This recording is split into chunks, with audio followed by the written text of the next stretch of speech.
صباح الفل يا جماعة. النهاردة قررت أعيش يوم مختلف تماماً في الأهرامات.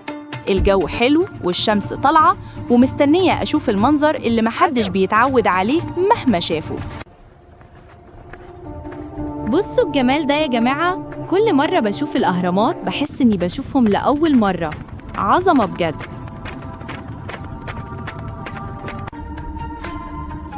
ودي بقى اللحظة اللي كنت مستنياها، أول مرة أركب جمل عند الأهرامات. بصراحة التجربة رهيبة ومليانة ضحك. وهو أبو الهول حارس الأهرامات من آلاف السنين، تحس إنه بيبصلك وبيقولك أنا شفت التاريخ كله. المكان ده اسمه البانوراما. من هنا بتشوف الأهرامات كلها مرة واحدة. المنظر يخليك تنسى الدنيا حرفياً. جعت بعد الجولة دي كلها. المطعم ده عنده أحلى أكل وأحلى فيو في العالم. تاكل وتشوف الأهرامات قدامك، مين يقدر يقاوم ده؟